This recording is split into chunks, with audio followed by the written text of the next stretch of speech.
अस्सलाम वालेकुम नाज़रीन, प्रोग्राम एग्री बिज़नेस के साथ मैं हूं आपका मेज़बान डॉक्टर अमजद बुखारी। नाज़रीन, आज हम गाजर पर बात करेंगे। गाजर की फसल इस वक्त बर्दाश्त के मरले पे है, और बर्दाश्त का मरला वो होता है जिस वक्त किसी फसल की कटाई की जाती है। तो हम इस फसल को उठा रहे हैं, मार्केट भेज रहे हैं। इस वक्त फसल के हवाले से क्या एहतियातें हैं जिसको हमने करना है? गाजर काटने, गाजर धोने, गाजर को मंडी तक पहुंचाने के लिए क्या एहतियातें की जाएं ताकि इसका रेट जो है वो मुनासिब मिले। और फिर इसकी बाई प्रोडक्ट्स भी हैं, हम उस बाई प्रोडक्ट्स में इतना पीछे क्यों हैं? हमारा काश्तकार खुद क्यों आगे नहीं आता कि बाई प्रोडक्ट्स बनाए और इसमें अच्छा मुनाफा हासिल करे? इन सारे मौज़ूआत पर बात करेंगे। सबसे पहले मैं आपको अपने मेहमानों का तारुफ करवा दूँ। मेरे साथ पहले मेहमान के तौर पर मौजूद हैं चौधरी सरवर नदीम साहब। आप काश्तकार हैं और ख़ास तौर पे आलू और गाजर को काश्त करते हैं और बड़े पैमाने पर काश्त करते हैं। इनसे भी पूछेंगे कि इनका तजर्बा क्या कहता है। उनके साथ दूसरे मेहमान मौजूद हैं डॉक्टर तनवीर अहमद साहब। आप चेयरमैन हैं शुबा हार्टिकल्चर के, ज़रा यूनिवर्सिटी मुल्तान से मुंसलिक हैं। और उनके साथ तीसरे मेहमान मौजूद हैं कमर नवाज़ आवान साहब। आप एग्री ऑफिसर हैं और काश्तकारी को बेहतर अंदाज से जानते हैं। आप तीनों मेहमानों का बेहद शुक्रिया। चौधरी साहब, पहले तो ये बताएं कि जी गाजर की फसल कैसे जा रही है, मजमूई तौर पर कैसी, अच्छी फसल है या मुनासिब है? ये गाजर की फसल जनाब जो है ना, हर लिहाज से बहुत अच्छी है अल्हम्दुलिल्लाह। अगर मेहनत सही की जाए, पहले तो होता था कि जी इसमें जो ना जड़ी बूटियाँ ज़्यादा आ जाती थी। आजकल उनके लिए भी तदारुक का रास्ता है, स्प्रे हाँ, ठीक है। उनको तलफ करने के लिए कितनी आप औसत कितनी उठा लेते हैं गाजर की? औसत उसमें अगर मौसमियात के मौसम के मुताबिक अगर सही है, जो है ना जी बीज का उगाव सही हुआ है, बीज अच्छा था, क्वालिटी अच्छी थी, तो उसमें ये जनाब जो है ना जी 500 से लेके 1000 बैग तक जो है ना, एकड़ से छोटी बोरी होती है एक, बोरी में ही इसको ज़्यादा मंडी में जो है ना भेजते हैं, उसको वो ख़राब नहीं होती फिर। ठीक है। तो ये जो प्लास्टिक के बैग 500 से 1000 तो आपने बड़ा वक्फा दे दिया। उसमें मैं बताता हूँ ना सर। हाँ, उसमें ये है कि अगर तो सितंबर की जनाब आप 15 सितंबर से पहले काश्त करेंगे तो वो जमा कम करती है, थोड़ी होती है वो। फिर उसको अगर आपने जनाब जो ना ये शुरू दिसंबर से उसकी पटाई शुरू कर दी है तो उसके लिहाज से वो फिर जनाब जो ना फसल जो है आपने सही वक्त पे काश्त की हुई ये फसल जो, हाँ जी, तो उसकी औसत पैदावार आप क्या लेते हैं? 90 और 95 दिन के, 85 और 90-95 दिन के बाद अगर हम इसकी जनाब पटाई करते हैं तो ये जनाब कम अज़ कम 800-1000 बैग दे देगी, 35-40 किलो का। ठीक है। डॉक्टर साहब, क्या एवरेज क्या होनी चाहिए? हमारे काश्तकार की एवरेज क्या है, वैसे होनी क्या चाहिए? अगर इंटरनेशनली हम देखें तो वो तो हम बहुत पीछे हैं, बहुत पीछे। ये एक प्रोग्राम पहले भी इस पे हो चुका है। तो वो तो हम जिस फसल को उठाते हैं जी, फसल को छोड़े जिस शोबे को उठाते हैं, हम दुनिया में बहुत पीछे। ये है कि मतलब हमारा गैप काफ़ी है रिसर्च का और फिर फार्मर्स का। तो जैसे क्लाइमेट चेंज है, फिर क्रॉप ग्रोथ का, फिर सॉइल फर्टिलिटी का बड़ा इम्पैक्ट है। क्योंकि ये जितनी रूट क्रॉप्स हैं या इस तरह की, तो ये जितनी हैवी सॉइल्स होंगी लेकिन उनमें ऑर्गेनिक मैटर अच्छा होगा तो उसमें प्रोडक्शन उनकी ऑटोमेटिकली बहुत ज़्यादा आएगी। लाइक अगर आप इनको देख लें, नॉर्दर्न एरियाज़ में जो लगाते हैं या हिली एरियाज़ में जहाँ पे सॉइल्स बहुत अच्छी हैं तो उनकी पैदावार बहुत अच्छी है। हमारी औसत पैदावार हमारी इधर की जो हमारे पाकिस्तान की रिकॉर्डेड है वो है कुछ 17 टन पर हेक्टेयर के करीब ना, 17 टन फी एकड़। और दुनिया क्या ले रही है? दुनिया इसमें अब जो वर्ल्ड थे उसमें बेल्जियम है टॉप पे, वो है 47 point something ton per hectare. उसका इतना फ़र्क है। जो कि हमारे यहाँ जो बीज होता है वो हम जो करते हैं ओपन पॉलिनेटेड का, उनके यहाँ हाइब्रिड है कैरेट का, और फिर उनके जो टाइप्स भी ग्रो करते हैं, फिर उनका जो ग्रोइंग सीजन है वो भी ज़्यादा है। बीज तो वही है जो दुनिया इस्तेमाल कर रही है? हमारा डिफरेंट है। हमारा जो रेड कैरेट है अच्छा, ये डिफरेंट है। जो एशियन जो इंडो पाक सब कॉन्टिनेंट में इनकी ज़्यादा कंजम्पशन भी है, ग्रो भी ज़्यादा होती है। जिसको दूसरा वो होता है उसमें पानी की मकदार ज़रा कम होती है, इसमें पानी ज़्यादा होता है। इसकी स्टोरेज तो वजन बढ़ जाना चाहिए, उससे वज़न बढ़ना चाहिए, लेकिन फिर अगर स्टोरेज लाइफ नहीं होती इसकी, फिर उस हिसाब से फिर इसका साइज़ ज़्यादा होता है, रैंडम मतलब हो जाता है। उसका तकरीबन इक्वल साइज़ होगा जो भी निकलेगी मार्केट में। इसमें अगर हम एक ही खेल में देखें तो हमें छोटी से और बड़ी सारी गाजरें मिलेंगी। जो वो सीड यूज़ करते हैं उसमें बड़ा आपको एक चीज़ की साइज़ मिलेगी, सेम लेवल पे होगा, रूट का साइज़ भी, उसके ऊपर कैनोपी भी। ये फी एकड़ पैदावार में कमी की जो मेजर वजूहत है, क्लाइमेट चेंज तो खैर अभी ज़्यादा हुआ, लेकिन ये भी चेंजिंग फिनोमिना है। मतलब आप देखें तो हर साल को डिफरेंट ही हम पैटर्न ऑब्जर्व कर रहे हैं, लेकिन उन्होंने एवरेज ये है कि टेम्परेचर की फ्लक्चुएशन बहुत ज़्यादा आ रही है, डे नाइट की देख लें। और फिर मंथ का देख लें हिसाब से, फिर रेनफॉल का आप देख लें, पैटर्न चेंज हो रहा है सारा। ठीक है। तो उसके साथ जो मेन जो इसमें कंट्रीब्यूटिंग फैक्टर है वो आपका पहला सीड है, और नंबर सेकंड आपकी जो सॉइल टाइप है वो मैटर करती है। हमारी ज़मीन की जरखेज़ी जी, ज़मीन की पीछे जा रही है, उसकी वजह बन रही है। उसकी वजह से। अच्छा, कमर साहब ये बताएं कि ये जो गाजर की फसल है, कैरेट, ये भी महकमा ज़राअत का फोकस है या बस इसको ऐसे छोड़ा हुआ है, हम 2-4 फसलों पर फोकस कर रहे हैं और गाजर बस जो उगा ले ठीक है, अपने तौर पे मेहनत कर ले ठीक है, या आप भी फोकस कर रहे हैं इस पर? नहीं, हमारा बिल्कुल फोकस है इसके ऊपर, एग्रीकल्चर डिपार्टमेंट पंजाब का और स्पेशली साउथ पंजाब का। अगर मैं थोड़े से आपको लास्ट सीज़न के बारे में इंफॉर्मेशन दे सकूं तो पंजाब के अंदर 30,000 एकड़ पे गाजर की काश्त हुई थी।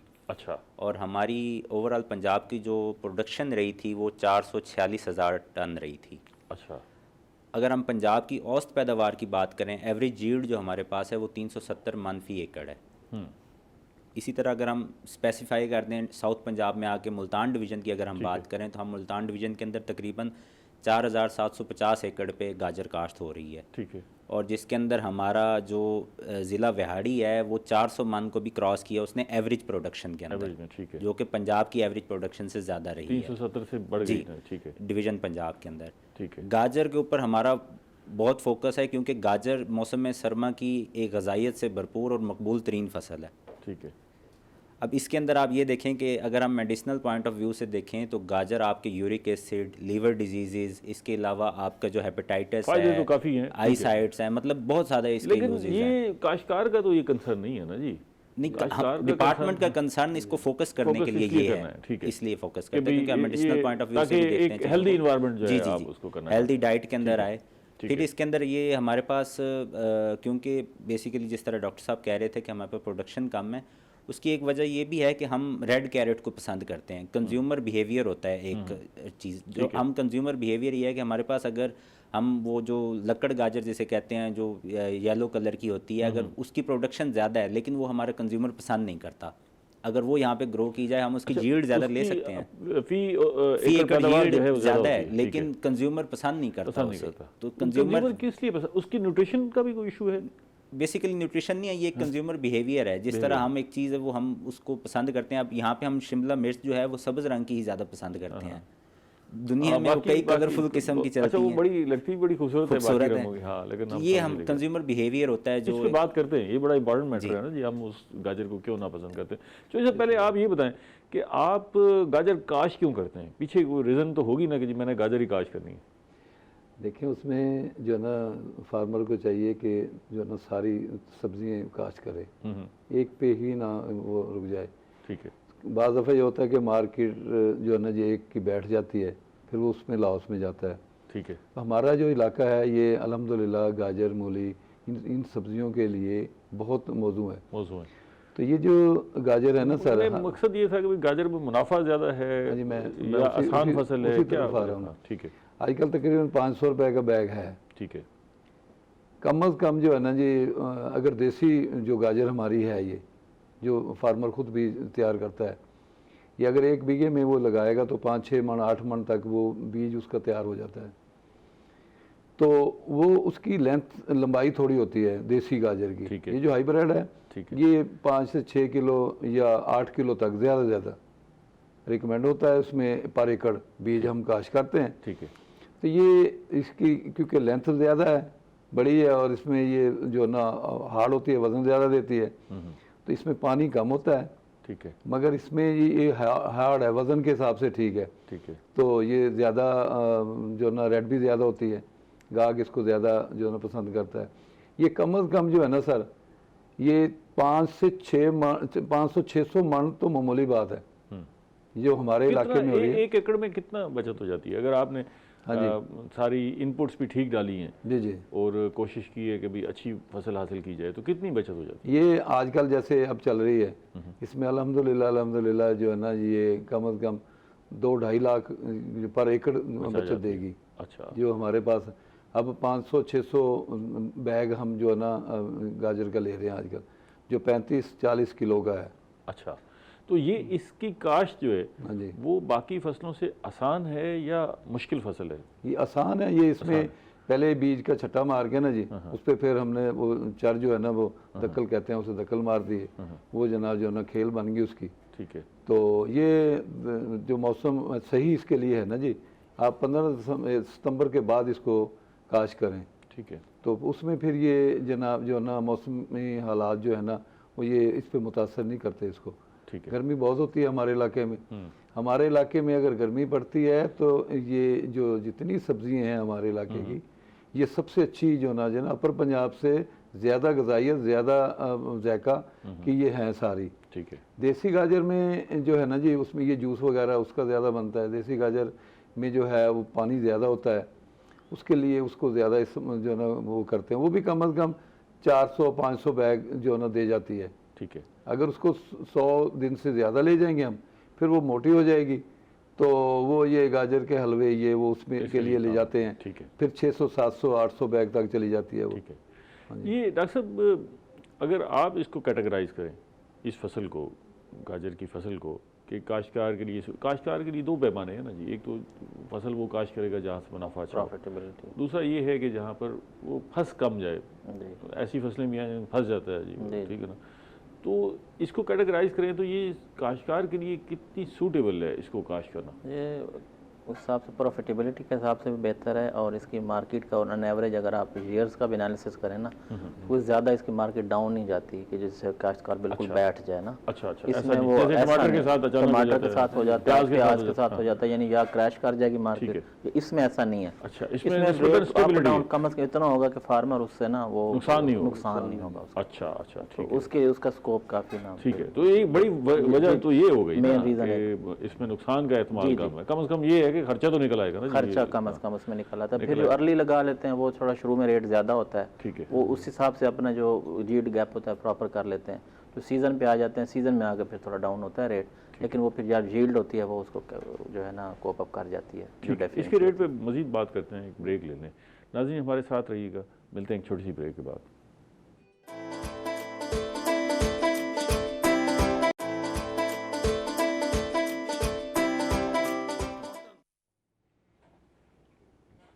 वेलकम बैक नाज़रीन। हम गाजर की फसल बात कर रहे हैं, और गाजर की फसल इस वक्त काश्त होने के बाद बर्दाश्त के मरले में है। हम उसकी कटाई कर रहे हैं। इसमें क्या एहतियातें हैं और नर्ख के हवाले से क्या चीज़ें हैं जिनको हम जानना चाह रहे हैं। कमर साहब, ये बताइएगा कि एक ये तो हमने पहलू डिस्कस कर लिया कि जी इसकी काश्त भी आसान है, पैसे भी ठीक मिल जाते हैं। तो इसकी जो प्राइस है उसको कंट्रोल करने के लिए भी महकमा ज़राअत कुछ करता है, और इसकी प्राइस का मैकेनिज़्म है क्या? तयन कैसे होता है? डिमांड एंड सप्लाई तयन करती है या कोई और रीज़न भी है? जी, बेसिकली ओपन मार्केट में डिमांड एंड सप्लाई ही तयन करती है इसका। आपके चैनल के तवसत से मैं एक और पैगाम भी देना चाहूँगा कि जिस तरह चॉइस साहब पहले डिस्कस कर रहे थे, गाजर के अंदर जो बड़ा मेन फैक्टर है ना इसकी प्रोडक्शन के अंदर, वो इसका सोइंग टाइम है। ठीक है। और इसकी हार्वेस्टिंग है। ठीक है। हम मेन जो हमारी यील्ड है उसको इसलिए नहीं अटेन कर पाते कि हम उसकी हार्वेस्टिंग जल्दी स्टार्ट कर देते हैं। अच्छा। और बाज़ दफ़ा उसकी सोइंग हम लेट करते हैं, या अर्ली ज़्यादा जाने की कोशिश में हम उसे टेम्परेचर से अफेक्ट कर बैठते हैं। तो क्यों हमें 10-15 दिन क्यों अर्ली कर जाते हैं? एक्चुअली दिसंबर के स्टार्ट में प्रोडक्शन मार्केट में देने के लिए हम अर्ली जाते हैं। अच्छा। लेकिन क्योंकि क्लाइमेट चेंज है, हमारे पास जो समर है वो प्रोलॉन्ग हो रहा है। ठीक है। वैसे इसका आइडियल टाइम है, अब अगर हम सेंट्रल पंजाब की बात करें तो वहाँ पे हम 1 सितंबर से काश्त स्टार्ट कर देते हैं। ठीक है। लेकिन इसका आइडियल टाइम जो है वो सेकंड हाफ ऑफ जो सितंबर है, यानी कि 15 सितंबर से लेकर 30 सितंबर तक का जो टाइम है वो इसका आइडियल टाइम है काश्त के लिए। ठीक है। उस फसल को अगर आप 100 दिन से ऊपर लेके जाते हैं तो वो बड़ी अच्छी प्रोडक्शन देती है। लेकिन हमारे यहाँ इस तरह से होता है कि रोज़मर्रा के इस्तेमाल के लिए नरम गाजर जिसे हम कहते हैं, हम 80-90 दिन के बाद पटाई शुरू कर देते हैं, उसको उखाड़ना शुरू कर देते हैं, जिसको वो अपने फुल साइज़ को अटेन नहीं कर पाती जो 2 से 4 सेंटीमीटर होना चाहिए। ठीक है। और जिसकी वजह से हमारी जो एवरेज यील्ड है वो रिड्यूस हो जाती है। इसका मतलब ये है कि इसे मिड जनवरी तक ले जाना चाहिए अगर उसमें गुंजाइश है। वो आपके सोइंग टाइम पे है। बेसिकली ये 100 से 120 दिन की फसल है। ठीक है। अगर आप 15 सितंबर से स्टार्ट वो प्रेशर मार्केट में ज़्यादा फसल आ जाने का होता है, डिमांड एंड सप्लाई का इशू आ जाता है। इसके अंदर डिमांड एंड सप्लाई की होता है, लेकिन इसके अंदर डिमांड एंड सप्लाई कंट्रोल की जा सकती है। इसके अंदर आप कोल्ड स्टोरेज में अपनी गाजर रखवा देते हैं कुछ काश्तकार कि अगर सप्लाई ज़्यादा, ये भी तो एडवांटेज है ना। क्यों जो साहब, ये मतलब इसको कितने दिन तक रखा जा सकता है अगर आप इसको मार्केट फॉर ही नहीं भेजते? इसमें सर ये है कि अगर फार्मर जो है ना इसको 80 दिन के 75 दिन के बाद जो है ना जी वो पटाई करता है। ठीक है। तो वो उसको अगर मार्केट ठीक है तो उसको वो उस वक्त निकाल दे, नहीं तो फिर 75 80 दिन 90 दिन 120 दिन तक इसको कुछ नहीं होता। 120 दिन तक रखा हाँ, जा सकता है। अगर इसको हमने इसको नॉर्मल टेम्परेचर में रखते हैं या कोई कोल्ड स्टोरेज में रखते हैं क्या? नहीं हाँ। इसको खेत में ही खेत में रहे। ठीक है। अच्छा, अगर कटाई कर ली है तो फिर इसको फिर इसको आम ओपन आप जो ना जिस सायेदार दरख्त के नीचे आप रख दें 5-6 दिन 7 दिन, ये वैसे ही 7 दिन निकाल जाती है। धोने से परहेज करें, धोने के बाद इसको फिर आप ना रखें, फिर इसको मार्केट में ले जाएं। अच्छा। अगर इसको आपने जैसे पटाई की है वैसे ही ढेरी लगा दी है या बोरियों में ही रख दी है, मौसम खराब है, बारिश हो रही है या कुछ भी है या मार्केट सही नहीं है, फिर इसको जनाब जो ना जी हम ज़्यादा करते हैं कि 2 दिन की पटाई करके फिर धुलाई करा के साफ़ करा के फिर मंडी में भेज देते हैं। ये इसमें पिछले दौर में 3-4 साल पहले की बात है सर, ये दुबई से यहाँ से जनाब जो है ना दोस्त ले जाते थे, दुबई देते थे, वो बाई एयर ले जाते थे गाजर को। हाँ अच्छा। वो 2-3 चीज़ें ले जाते थे, ये ले जाते थे, मिर्च ले जाते थे, स्वांजना की जना फलियाँ ले जाते थे अपने घर के इस्तेमाल के लिए। नहीं सर, ओपन मार्केट में बेचने के लिए। अच्छा। ये गाजर जो थी वो 5 किलो 1 किलो 2 किलो और 5 किलो की पैकिंग कराते थे यहाँ से। अच्छा। हमारी गाजर जनाब जो ना बहुत ज़्यादा दी है हमने।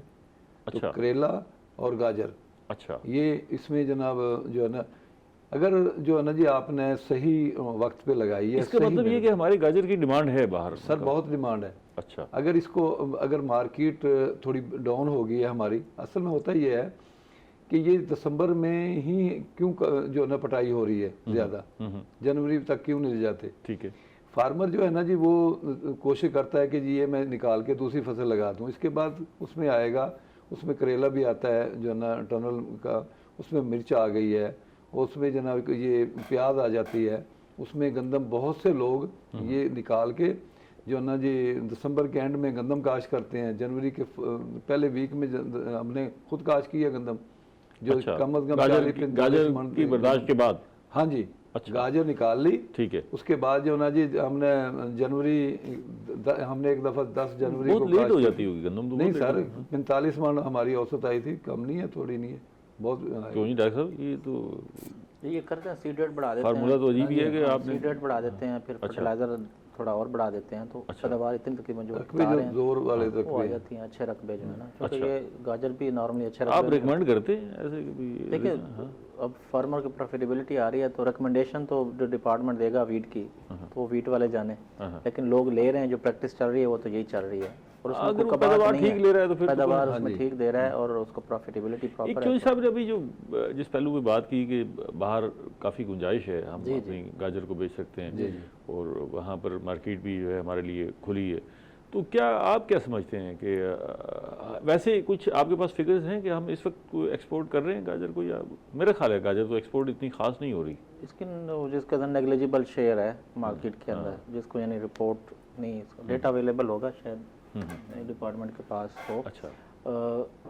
गाजर हमारी ज़्यादा जाती भी ये गल्फ़ कंट्रीज़ में है, और ज़्यादातर जो दूसरी जो ऑरेंज की बात कर रहे थे वो जो लगाते हैं हमारे कोई KPK के जो फार्मर्स वो लगाते हैं, तो वो फिर वस्ती एशिया रास्तों में चली जाती है।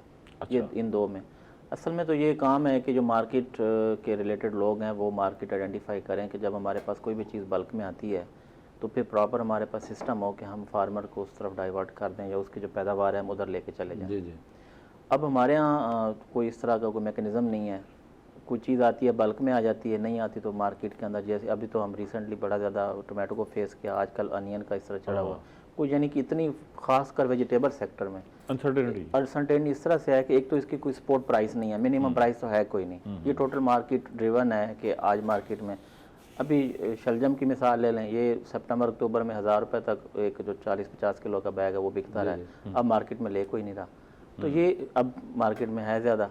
तो ये जो इस तरह के होते हैं कि जब आपके पास बल्क आ जाता है तो फिर उसमें जो आप शुरू में बात की थी प्रोसेसिंग की तरफ चले जाएं, वो भी हमारा सेक्टर वीक है, उस पर हम डिटेल से बात करेंगे, इसलिए कि लेकिन अब वहाँ तो गुंजाइश मौजूद है ना। जी जी। अगर हम फसल बढ़ाते हैं तो बाई प्रोडक्ट्स में तो बड़ी गुंजाइश मौजूद है, और इसकी गाजर की बाई प्रोडक्ट्स भी बात फिर उसकी कोई उस रीज़न जो है मार्केट्स वर्ल्ड वाइड दुनिया कितनी है, तो बंदा देखे कि हमारी प्रोडक्ट कहाँ पे सेल हो सकती है, तो ये एक्सपोर्ट प्रमोशन ब्यूरो जो इस तरह के ऑर्गेनाइजेशन उनको चाहिए कि वो आइडेंटिफाई और मार्केट पहले कि इस मार्केट में ये डिमांड है, उसका ये प्रोटोकॉल है, अगर किसी फार्मर ने उसमें डायरेक्ट भी जाना है तो वो अपनी क्रॉप जो भी उसके इनके क्वारंटाइन मेजर्स होते हैं वो पूरे करेगा, उसकी क्रॉप की जो रिक्वायरमेंट होगी पूरे करेगी, वो अपनी मार्केट फैच करेंगे।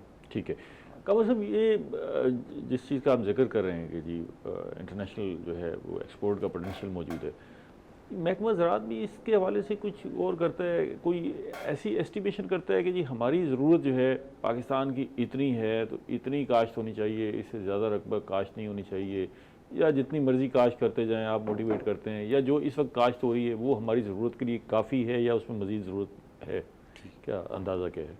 एक्चुअली इस चीज़ को आइडेंटिफाई करने के लिए हमें ये देखना बड़ा ज़रूरी है कि गाजर के साथ हमारी दूसरी कौन सी क्रॉप्स उस सीज़न में लगती हैं। ठीक है। अगर हम देखें तो हमने नवंबर के स्टार्ट से डिपार्टमेंट ये रिकमेंड करता है कि हमने वीट पे जाना है, और हमने इंडिपेंडेंट होने के लिए और इस खुराक के अंदर खुद मुख्तार होने के लिए हमें वीट की अपनी इंडिविजुअल प्रोडक्शन चाहिए कंट्री की, कि हमें इंपोर्ट ना करना पड़े। ठीक है।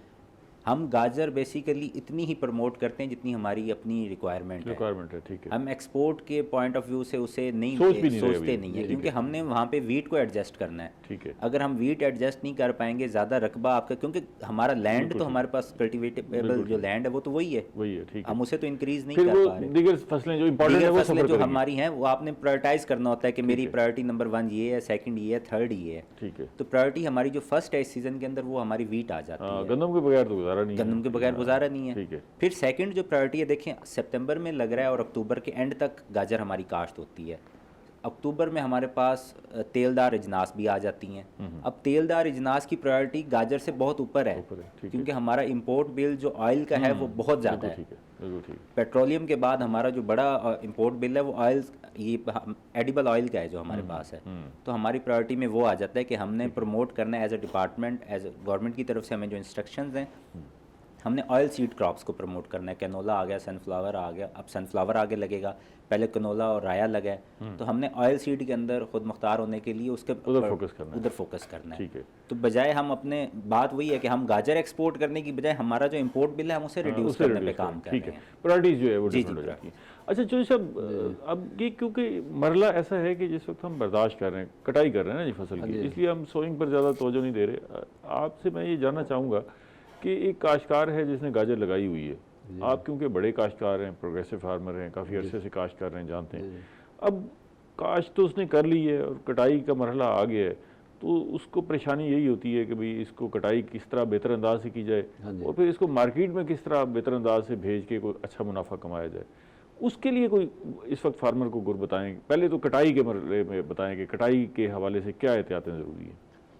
कटाई के हवाले से तो जो है ना, उसकी पटाई जो है वो लेबर होती है, उसमें जनाब जो है ना, जो लेबर आसानी से दस्तयाब जी, वो बिल्कुल आसानी से, बल्कि ये जो शहर के नज़दीक जितने फार्मर हैं, जितने भी ज़िम्मेदार हैं, इनको जो है ना ज़्यादा लेबर की ज़रूरत ही नहीं है, क्योंकि ये जो इसका जो ऊपर जो इसके वो है अपना छेजा पत्ते वगैरह जो है वो घास के लिए जो ना वो इस्तेमाल लेडीज़ आ जाती हैं। ठीक है। वो जनाब जो है ना जी खुद ही, बल्कि यहाँ तक होता है हमारे पास तो यहाँ पे कि खुद ही वो पटाई कर देती हैं या हमारे बंदे पटाई कर देते हैं। ठीक है। वो खुद उन्होंने साफ़ करके उन्होंने उसके पत्ते तोड़े, वो जनाब जो है ना जी फिर वो हमारे जो नौकर होते हैं उन्होंने जनाब वो सारी इकट्ठी वो जो फिर वो घास के लिए पटाई करते हैं वो उसी में पूरा हो जाता है या उसको इजाफी लेबर देनी पड़ती, पैसे देने पड़ते? नहीं, कोई नहीं देनी पड़ती। वो घास का भी, घास भी जनाब अगर रोमन बना के लेगी है ठीक है एक औरत, तो 200 रुपये मन के हिसाब से वो तो 400 सुबह जनाब उस वक्त वो ये होता है 7-8 बजे तक का काम, बस उसके बाद नहीं है।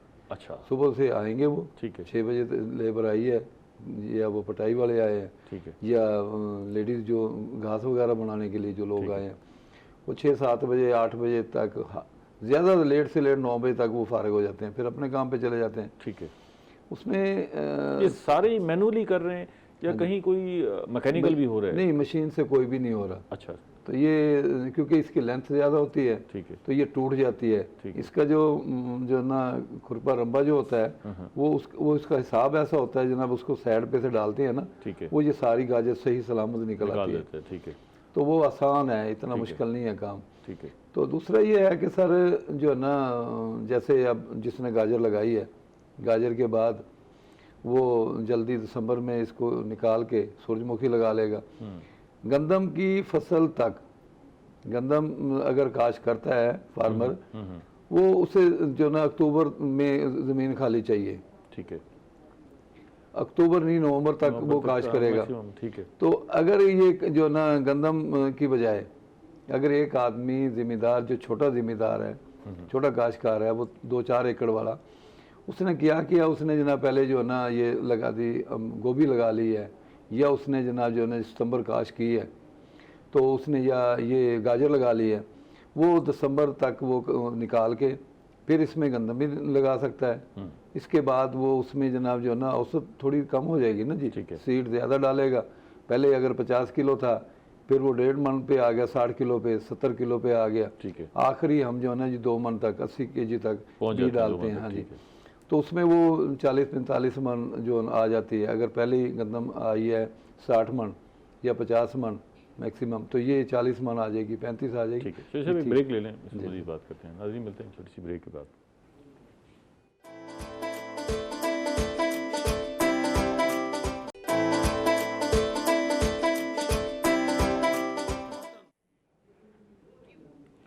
वेलकम बैक नाज़रीन, हम गाजर की फसल पे बात कर रहे हैं और इस वक्त बर्दाश्त का मतलब है, देख रहे हैं कि बर्दाश्त के हवाले से हमने क्या एहतियाती करनी है। डॉक्टर साहब, ये अभी चौधरी साहब बता रहे थे कि जी हमने फसल की पटाई करनी है तो इस तरह करनी है, इसमें कोई ऐसी एहतियात भी है जो अगर आपके पास स्किल्ड लेबर नहीं है या आप कर रहे हैं तो इसको इसके धोने के हवाले से और फिर मार्केट करने के हवाले से जो प्राइस पर असरअंदाज हो, कोई ऐसी एहतियात है या सब ठीक है? इसमें एहतियात वो टूटने में है। ठीक है। अगर आप प्रॉपर उसको हार्वेस्ट नहीं करते तो वो टूटी गाजर का फिर रेट मार्केट में डाउन हो जाएगा। फिर दूसरा ये ज़ख्मी ना हो, सम टाइम होता है को खुरपे से कहीं से उसकी साइड लग गई तो वो फिर मार्केट वैल्यू डाउन कम हो जाती है। अच्छा। लेकिन अगर वो जैसे बता रहे हैं फोर्क से मिलता है, तिरंगली टाइप होता है, वो लगाए हम नीचे से ना खेल में चूँकि लगती है तो टोटल आपकी ना वो गाजरें सारी सच बाहर आ जाती हैं। ठीक है।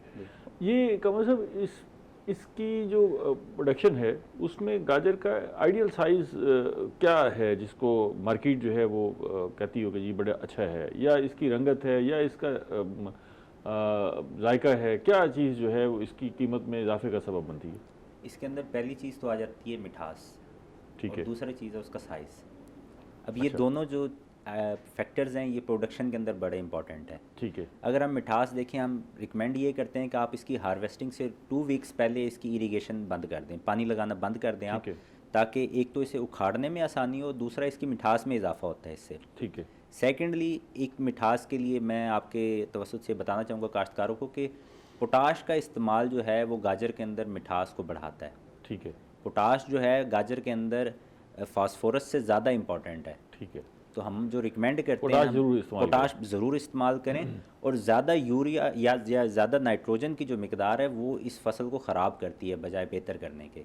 अच्छा। इसके अंदर आपने नाइट्रोजन और पोटाश को इकट्ठा इस्तेमाल करेंगे तो बड़े अच्छे रिजल्ट्स आएंगे। और सेकेंडली, हमने जो फील्ड के अंदर ट्रायल्स किए हैं उसके अंदर हमने ये चीज़ देखी है कि पोटाश के जो स्प्रे हैं, फोलियर स्प्रे जो हैं, 50 दिन की फसल से लेके 70 दिन की फसल के ऊपर अगर 2 स्प्रे फोलियर के किए जाएं पोटाश खाद के, तो इसकी बहुत अच्छी प्रोडक्शन अच्छी होती है, जायका भी अच्छा, जायका भी अच्छा। तो ये आप वैसे रिकमेंडेशन क्या है खादों के इस्तेमाल में, नाइट्रोजन, फास्फोरस और पोटाश के इस्तेमाल? नाइट्रोजन हमारे पास तकरीबन 26 किलो से 35 किलोग्राम फ़ी एकड़ इस्तेमाल करनी चाहिए। इसी तरह जो फास्फोरस है वो आपकी 25 किलोग्राम, और जो पोटाश है वो आपकी 35 किलोग्राम फ़ी एकड़ तक इस्तेमाल करनी चाहिए। अगर हम इसकी देखें बोरियों के हिसाब से देखें तो आपने 1.5 बोरी DAP इस्तेमाल करनी है, 1 बोरी पोटाश बुवाई के टाइम आपने इस्तेमाल करनी है, और 1 महीने बाद आपने उसे आधी बोरी से 1 बोरी यूरिया जो है वो इस्तेमाल करनी है। क्यों जो सब ऐसे ही करते हैं या कोई आगे पीछे करते हैं? आपके भी तो अपने फार्मूले होते हैं ना जी। रात को तो आप परवाह नहीं करते, आप कहते हैं हम खुद बड़े साइंटिस्ट हैं। 1 बोरी पोटाश देते हैं हम नीचे जी,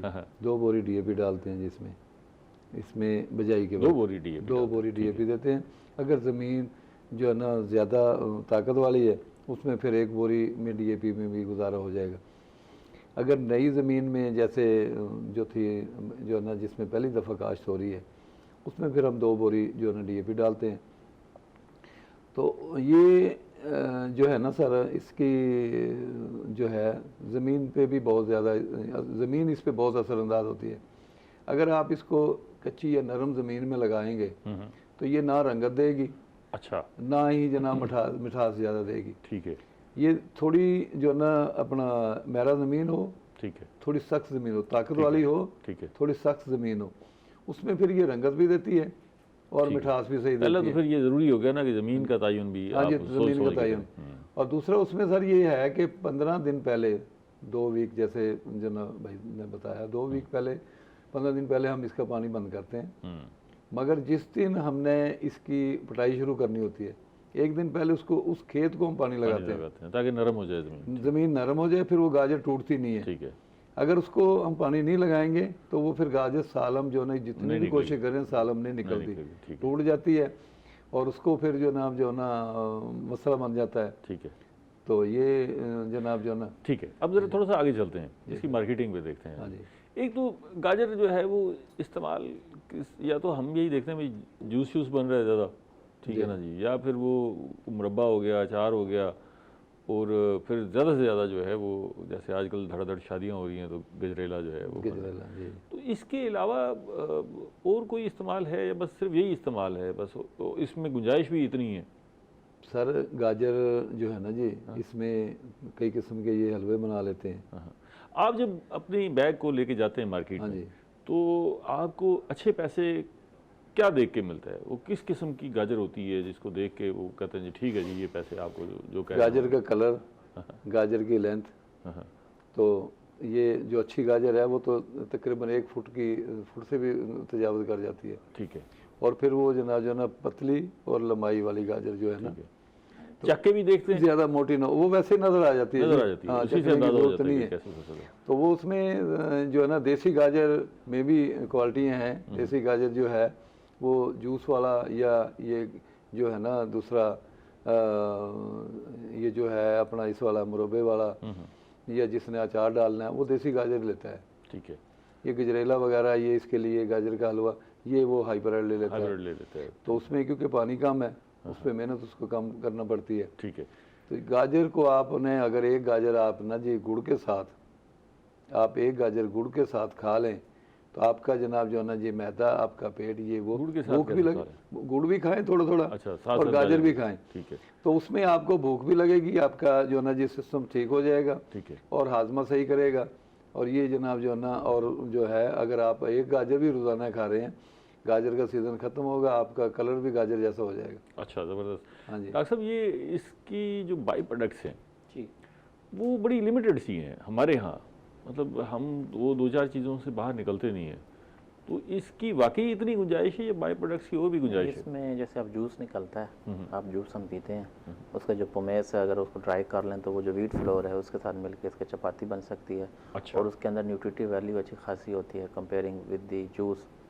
अच्छा। जो रिसर्च है वो तो ये कहती है कि जूस से ज़्यादा जो है ना आपके न्यूट्रिएंट्स वो पीछे पोमेस में रह जाते हैं। अच्छा, अगर आप उसको प्रॉपरली इमीडिएटली ड्राई करें, जो कि ये फौरी तौर पे ना फिर स्मेल करना शुरू कर ये देता जो है। हम जूस निकाल के इसकी फोग जी, होती जो है फोग होती है उसको तो फेंक देते हैं? हम फेंक देते हैं, लेकिन उसकी जो न्यूट्रिशनल वैल्यू है जूस से ज़्यादा ज़्यादा है? अच्छा। ज़्यादा उसमें रह जाते हैं, कैरोटीनॉइड्स रह जाते हैं। उसको हम उससे जो है वो जी, आटे में आटे में शामिल शामिल करके आप उसकी चपाती बना सकते हैं अच्छा, वीट फ्लोर में। इसका आपने कभी इस फोग को इस्तेमाल किया कि? नहीं सर, हम तो ये जो ना जो अगर घर में जूस बनाते हैं हाँ, तो ये जानवरों तो ये तो वैसे बड़ा डिफरेंट जानवरों को डाल देते हैं जी, वो जो है ना जब जानवरों को डालेंगे तो भी उनकी न्यूट्रिशनल Nutrition वैल्यू जो है, का अच्छा खासा आपको दूध रिजल्ट में उसमें मिलता है। जो ना ठीक है। एक तो ये हो गया कि उसकी फोग को ना फेंका जाए, उसको इस्तेमाल किया जाए। दूसरा ये है इसको स्टोरेज, जैसे आप कह रहे थे पहले भी, इसकी स्टोरेज इसकी तो अगर आप 1 डिग्री पे इसको रख देते हैं तो 6 माह तक आप इसको स्टोर कर लें, ठीक है, इसको कुछ नहीं होता, कुछ नहीं होगा, कुछ ठीक नहीं है। होता। ये और इसको प्रोलॉन्ग करना हो, अगर रखना हो। दूसरा ये है कि अगर आप इसको वैसे ड्राई भी कर लें तो ख़ास तौर पे फ्रीज ड्राइड जो कैरेट्स हैं तो वो आप इस सीज़न में कभी भी आप उसको अच्छा, ड्राई भी यूज़ किया जा ड्राई भी सकता यूज़ हो सकता है। ये बताएं कि ये इसका जो जूस है इसका भी तो दुनिया में पोटेंशियल होगा और कहीं ना कहीं इस्तेमाल होता होगा। जूस को तो स्टोर करना भी निस्बतन आपको आसान पैकेट्स है। में मिल जाते हैं, हाँ। हमारे यहाँ तो इतना हमारे नहीं यहाँ तो देखे ना जी, ये जी, एक रास्ता byproduct मौजूद है ना उसका, जी, कि अगर वो इस जूस को कोई कंपनी पैक करे पैक और वो करें, सारा साल दस्तयाब हो, भेजे। इसमें स्वीटनेस की वजह से ना वो कहते हैं थोड़ा इसकी जो रिटेंशन टाइम है ना वो कम है। वो स्टोरेज टाइम, लेकिन वो कर रहे हैं जो वर्ल्ड वाइड preservative उन्होंने भी तो थोड़ा है, प्रिजर्वेटिव्स डाल के ठीक है। तो इसको वो मार्केट, इसके जैसे जूस दूसरे हम पीते हैं हाँ। तो उसी तरीके से इसके भी आपको पैक्ड जूस मिल जाते हैं। अच्छा, इस गाजर के अंदर जो हिस्सा होता है सफ़ेद रंग का, जी जी, ठीक है, वो अमूमन हम वैसे जब वैसे गाजर खाते हैं तो उसको काट के फेंक देते हैं कि जी ये इसका टेस्ट अच्छा नहीं है। उसके अंदर क्या न्यूट्रिशन है, क्या चीज़ शामिल है? बेसिकली वो उसको हम कहते हैं पित्त है, जैसे रूट होती है ना, उसका सेंट्रल पोर्शन होता है। ठीक है। जैसे लकड़ी आप देखें पक्की, तो दरमियान में उसका एक कोर होता है, ये भी उसका कोर ही है। अच्छा ये ज़्यादा न्यूट्रिटिव नहीं होता लेकिन फाइबरस होता है। अच्छा, ज़्यादा न्यूट्रिटिव नहीं है। अगर लोग कहते हैं ये कैल्शियम है जी इसमें, इसको तो आप फाइबर उसमें ज़्यादा होता है। वो फाइबर जितना आप डाइट के साथ ऐड करते जाएंगे तो वो आपका जो न्यूट्रिशनल वैल्यू आपकी बॉडी को बेहतर उसके इम्पैक्ट आते हैं। ठीक है। कमर साहब, इसकी बाई प्रोडक्ट का बड़ा इंपॉर्टेंट मामला है, ठीक है ना। इसमें मुरब्बे की, अचार की बड़ी गुंजाइश मौजूद है। मैं तो ये कहता हूँ बल्कि ये जो गजरेला है, ये जो सिर्फ उसी वक्त मिलता है, अगर इसको भी पैक किया जाए, साशे इसके दस्तयाब हो, ये सारा साल हमें अच्छा लगेगा, सारा साल बड़ा अच्छा लगेगा। इस जैसा मीठा तो कोई है नहीं स्वीट डिश ना। अब तो हमने, बल्कि अब हमने इसको बहुत सब स्टैंडर्ड कर दिया है। वरना किसी ज़माने आप गजरेला अगर आपको खाने को दस्तयाब होता था तो आप आशीष कर उठते थे। अब हम उसकी रंगत शगत बना देते हैं और खोए शोया ऊपर सजा देते हैं, अंदर खोए में या दूध में नहीं पका हुआ होता, इसलिए उसका जायका कम हो जाता है। लेकिन अगर वो सही तरह पका हुआ हो और वो सारा साल दस्तयाब हो तो बड़ी गुंजाइश मौजूद है इसमें आगे बढ़ने की। और बाकी शोबों में कभी महकमा ज़राअत ने इस पर भी गौर किया है कि इसकी बाई प्रोडक्ट्स को फ़रोग देने के लिए कोई कहीं काम किया जाए, या किसी इदारे को मोटिवेट किया जाए, या कंपनियों को मोटिवेट किया जाए, कहीं कोई ज़रूरत महसूस हुई? एक्चुअली जो महकमा ज़राअत का जो बेसिकली काम है ना, वो प्रोडक्शन के हवाले से है, क्रॉप प्रोडक्शन के और उसकी एडवाइजरी के हवाले से।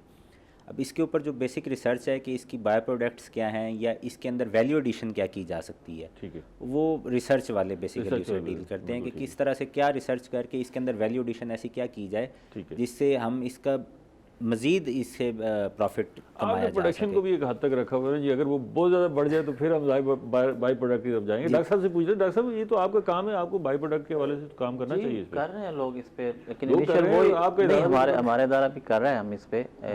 बच्चों ने ये जो इसके बिस्कुट्स वगैरह, कैरेट के जो जी बिस्कुट वगैरह पे, और इसके फिर आगे व्हीट फ्लोर में मिक्सिंग है। ठीक है। और हमारे पास MS के बच्चे हैं वो इस पे काम कर रहे हैं, PKT के भी हैं।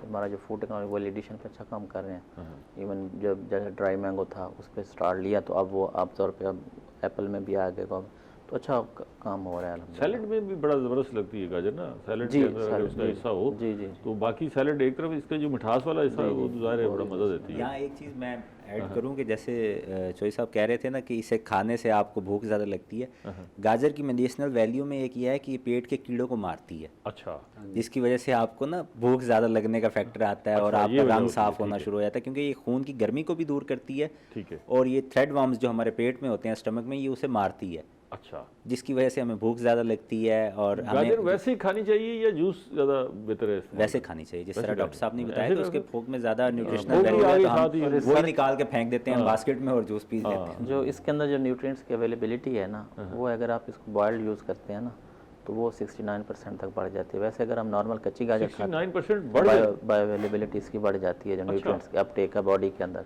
अच्छा, अगर हम कच्ची खाते हैं उसमें उसका 31% हम लेते हैं। ठीक है। अगर हम उसको थोड़ा बॉयल करके कुकिंग में लेके आते हैं, हल्का सा नरम करके खाते हैं, तो उसमें बायो अवेलेबिलिटी न्यूट्रिएंट्स की बढ़ जाती है।